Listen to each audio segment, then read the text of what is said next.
What's up, spooky people? It's been a while since I've done a video.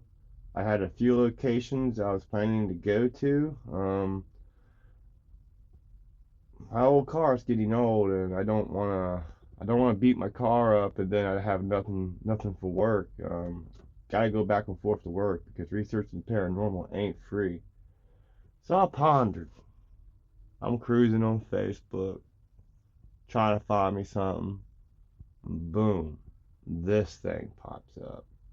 An old '89 E250. I figured, hell, I can make me a mobile studio. And some of these locations that I've gotten some leads from my friends. They're in Michigan, So there's a couple here that I'm going to go to, but there's a couple in Michigan I'm really psyched about going to. So I don't want to spend money on a hotel room. You know what I'm saying? So with this, I can go further and I can save money by not getting a hotel room. I can make this my little mobile studio. Because eventually, and thank you to the subscribers that I do have that's been sticking around. Eventually, as soon as I get more subscribers, I want to do this live. That way there can be no question of what I got on audio or video. So the best way to do that is kind of have me a little mobile studio, kind of universal vehicle that I can crash in when I'm way out on the road. I can just do everything in here. That's my plan. I mean, I thought about renting an office and all that, and it, if I'm traveling around, to research these so-called haunted locations, what's the use of having an office or a real studio? Because I'm moving around a lot. With this, it's all here, but here it is. I don't know if I want to like put this van together and like make videos about it because it's not what this channel is really about anymore, but I might. I don't know yet, but this is what I got going on so far. I mean, plenty of room here. He seems to like it. That's another thing. I can take the old pooch with me, and he won't be so cramped, huh? But anyways, here it is. This is what she looks like.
Well, one thing's for sure, this thing does not run the best.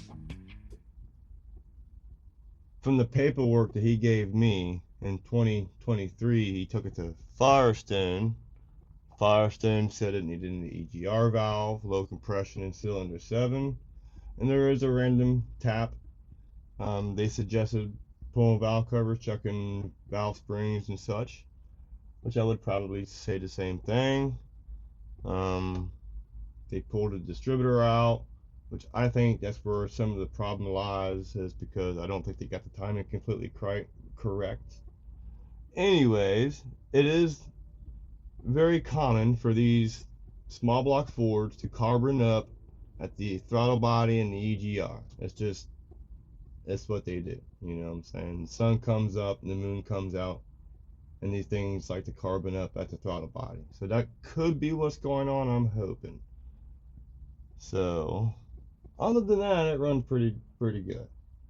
So if I can figure out what's going on with the miss and the stuttering, and hopefully it's the EGR or maybe something stupid, I'm in business.